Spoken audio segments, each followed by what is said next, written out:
Welcome back to the Redraft Show, brought to you by the FFD Fantasy and sponsored by ProfitX. So we're here today to get into the must-adds, the guys that you need to scoop off of your waiver wire before your league mates do in Week 6. So in Week 5, we told you to go check your waiver wire to see if CJ Stroud was available. I also told you to play Geno Smith, but ignore that part. We told you that Sam Darnold was a strong play against Tampa last week. I mean, my note exactly was they've allowed multiple passing scores in back-to-back games, and they gave up 304 to Sam Darnold. So we'll lead off here with the must-add being at the quarterback position being Sam Darnold, currently only 36% rostered. So only 8% of you listened to the advice that we gave and said, hey, maybe we should listen to old Chev GPT and get ahead of this Sam Darnold thing, but you have an opportunity to do so again. So we're talking about Sam Darnold. We're talking about him taking on the Jacksonville Jaguars in Week 6. And the Jacksonville Jaguars defense is much improved, but at this point, what else do we need to see from Sam Darnold being elite to make us believe that he's elite? I mean, he's an elite fantasy option amongst the pocket passers. Let me say that. Now he can do the off-schedule stuff. He can do the real quarterback stuff, and he's got elite weapons. I mean, again, if you listen to us on the FF Dynasty, we told you Torrey Horton's a real deal, and he's getting real snaps. Cooper Kupp is not cooked, despite what they would believe you and alliteration. And JSN is JSN. My goodness. Dude plays like he knows his highlights are going to get set to some slow love-making music, and that's just what he does to your fantasy team every Sunday. He's making love in your lineup my bad. But anyway, look, let's get back to it. We're going to get into some options here that you could pivot off of. You could pivot off of CJ Stroud if you've been starting him the whole season because you punted quarterback, or you listened to us last week and we told you to go pick him up.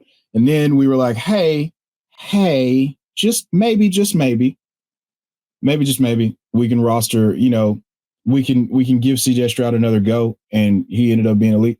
But we're moving on. I told you to pick up Sam Darnold last week. I'm telling you again, he's only 36% roster. Pick him up. But another option that you could have at your disposal this week is Captain Durag. And for those of you not familiar, that is Michael Penix, the former first-round, 8th overall pick for the Atlanta Falcons. And so it's been pretty up and down for Michael Penix. We're off to look, you got to break a few eggs to make an omelet or, get CTE or whatever. But the point being that Michael Penix is going to be a decent play at home on Monday Night Football against the Buffalo Bills. So you love to see it, but that's a deep stash. I mean, I guarantee you he's going to be on waivers because nobody wanted to hold him through the bye week. He doesn't run, and sometimes he throws wobbling ducks into the field turf of the Mercedes-Benz Falcon Dome or whatever the hell it's called. But yeah, that pretty much sums up. Oh, no. I'm going to do this against my own best judgment. You can play Tua Tagovailoa this week. You can do it. Okay? You can. It's okay. Yeah. I mean, what are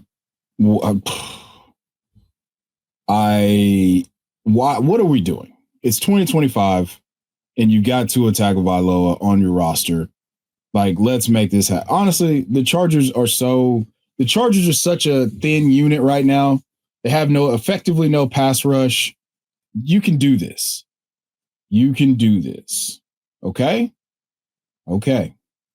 I mean, I'd play him over Cooper Rush. But anyway, look, we're spending way too much time talking about guys who you're probably not going to start anyway.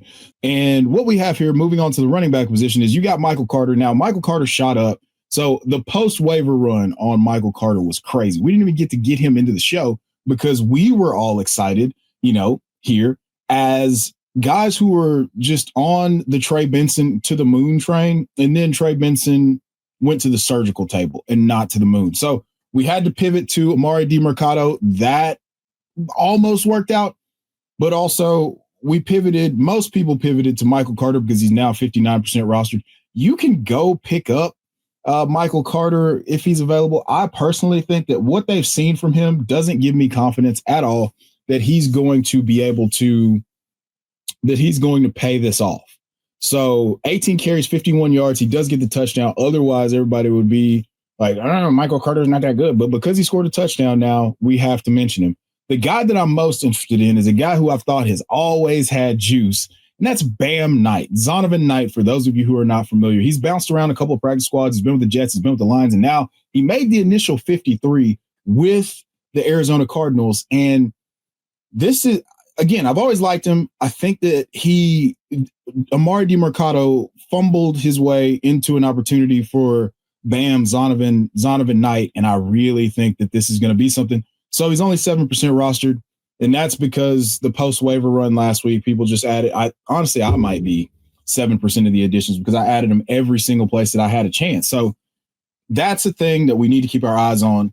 Moving on to the unfortunate news that, Omarion Hampton is set to go on IR for, he's going to miss at least the next 4 games. He injured his ankle, was seen in a walking boot, all of that.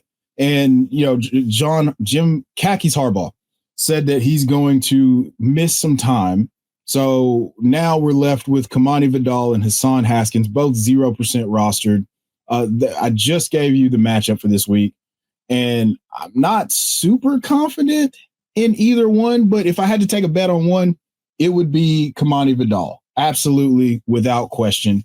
I love Kimani Vidal this week if there's no one in the way. And I don't think that, honestly, this is kind of a full circle moment. If you followed the channel for any period of time, you saw some heated discussion around Kimani Vidal in the offseason. And now we get he was an injury away from being an injury away, and that injury happened. And so now we're locked in with Kimani Vidal, baby. So he's 0% rostered. I don't think that I would spend very much fab just because I think they're going to add somebody else. Or actually. Okay. All right. Okay. Hear me out, guys. Just hear me out. You could go look somewhere else because this is, they're missing 2 or potentially 3 offensive linemen, but we have to mention it so that you guys don't get in the comments and get upset and say like, hey, what are you doing? But there's some other notable guys returning from bye this week. You've got Kyle Mononga, you've got Kenneth Gainwell, and last but not least, the guy that I definitively wanted to mention, Marshawn Lloyd is a guy that I'm really interested in adding. I'm really interested in adding and stashing and just seeing what happens. If you followed Matt LaFleur for any period of time, you know that he wants to use multiple backs. You've seen how Emmanuel Wilson was used. You've seen how Chris Brooks was used. Marshawn Lloyd has way more juice than either one of those 2 guys. So once he gets onto the field, I think that this is going to be a thing. But it's just that every single time that we planned on him getting onto the field, he disappointed us. So, and not disappointed us in like he sucked, disappointed us be like, we saw it. It's basically like Kendre Miller, but like for the Packers fans. But you've seen Kendre Miller now. He's been healthy. All he needed was to get away from, maybe he was allergic to Dennis Allen. Who knows? But anyway, he's balling out. So Marshawn Lloyd, all that to say, Marshawn Lloyd, go check your waiver wires. If he's not on somebody's IR, he needs to be stashed because he is very, very, very electric with the ball in his hands. Last guy that I want to bring up before we move to the wide receiver position is going to be Zavier Scott. I know that it's not, this is just a super deep league bench stash, probably better in best ball leagues if you're able to add and drop. But yeah, just wanted to mention that very quickly.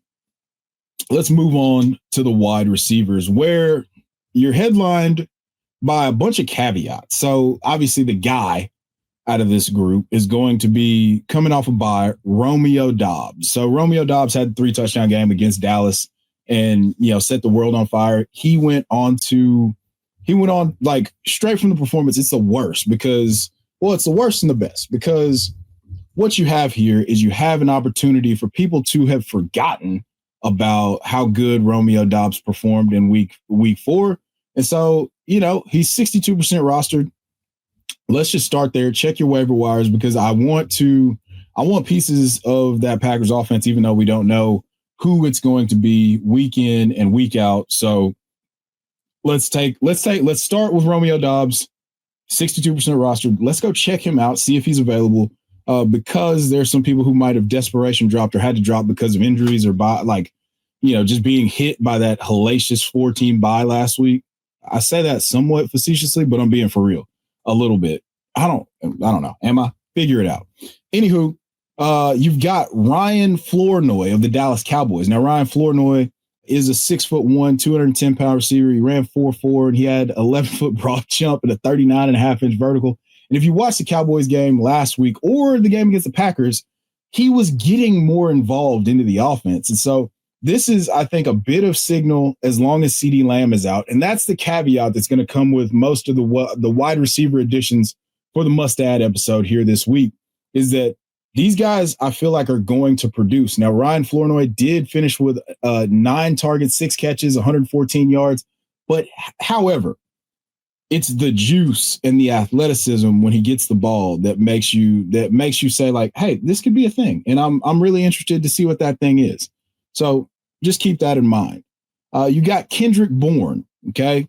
Kendrick Bourne, San Francisco, signed the deal with the Patriots, got exiled, came back to San Francisco, had a strong performance. 140 yards against the Rams last week, in basically the 49ers were a mash unit, and Kendrick Bourne stepped up and performed incredibly in the passing game as functioning as the number one target. So Kendrick Bourne only 15% rostered. Go check and see if Kendrick Bourne is available on your way. Just check and see if you need a play for this week. If it's just too deep, Kendrick Bourne. Okay. Don't say I didn't tell you. All right. Now, we're getting into nasty territory now, okay? Because this is not going to feel great, okay? But Andrei Iosivas,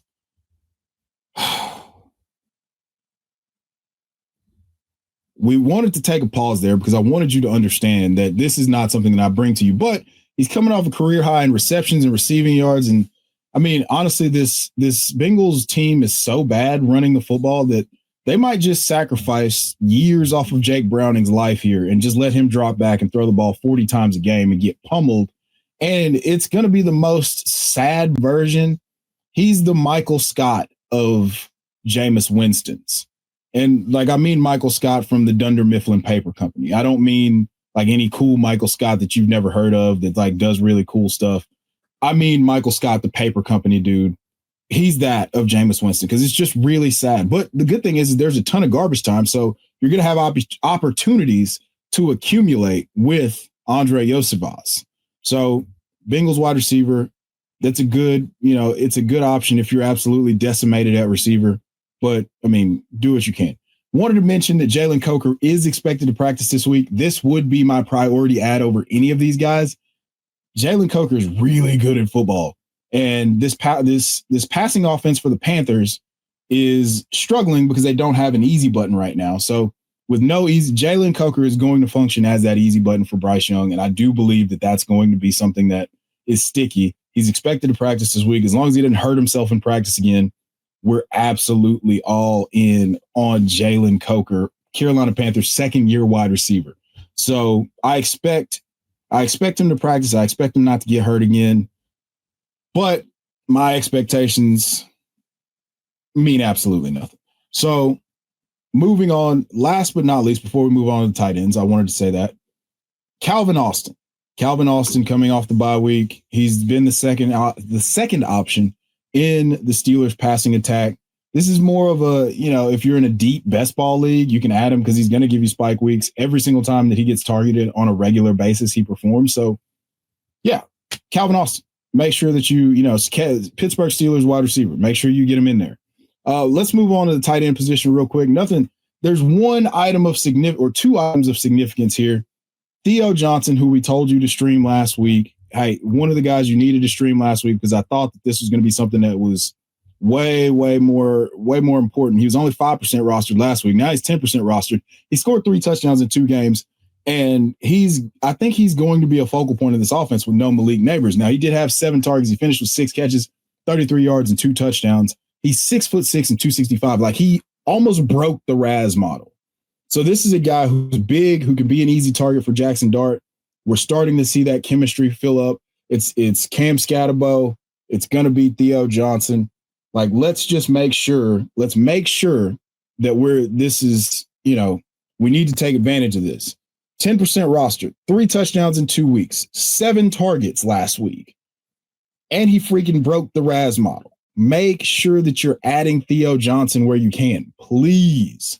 And then Mason Taylor. Mason Taylor has not been my favorite prospect, but it's really hard to ignore a guy who's getting 60 yards in back-to-back games, and he's had 19 targets over the last 2 games. So I think that this is signal, not noise. They're starting to function and use him more in the passing game, and I really, really like Mason Taylor. So I really, really like the way he's being used. I said I don't like him. That's more so on the dynasty side. He wasn't my favorite prospect, but all of that be damned. Like, once we see you on the football field and you're being good at football, I'm not going to sit here and make up excuses or talk about your separation score or tell you, reasons why this guy isn't going to keep performing at an elite level. I'm just going to fucking tell you to add him. So add Mason Taylor. Okay. Okay. And all that being said, Jason, you're probably going to cut this out. It doesn't really matter. But anywho, those are your must-adds for week 6. If you made it this far, thank you for listening, liking, downloading, subscribing. Please, please, please, if you haven't today, sign up for ProfitX. ProfitX is the #1 peer-to-peer sports prediction market in the entire universe. You can get the best odds on the market by eliminating the house. It looks and feels just like a sports book, just with way better odds. So sign up for ProfitX today using promo code FFD. Earn up to $200 in your first 30 days using ProfitX. The more you play, the more they pay. Sign up for ProfitX. Just do it. Now, the one thing that I'm looking at for this week is going to be Saquon Barkley receiving yards over 12.5. Yeah. So Philadelphia didn't throw the ball to the running back. And now that they realize that they're not an elite run blocking line anymore, they're going to throw the ball to Saquon Barkley to get him in space more, because he's one of the most talented receiving backs that we've ever seen. So we're going Saquon Barkley over 12.5 receiving yards. Last week we went over on Devon Achane, 5.5 receptions. Unfortunately, we didn't cash that one, but that's more to do with the Dolphins being inept than it is Devon Achane or my ability to know ball. So yeah, go over there, sign up for ProfitX. Looks, feels just like a sports book. Way better odds. Use promo code FFD. Thanks. So again, if you made it this far, thank you. Liking, downloading, subscribing. Go follow me on the Twitter Xverse and download the League Champ app in the Google Play Store and the App Store. And as I always leave you, there's ball watchers and ball knowers. Assign yourselves accordingly. Peace.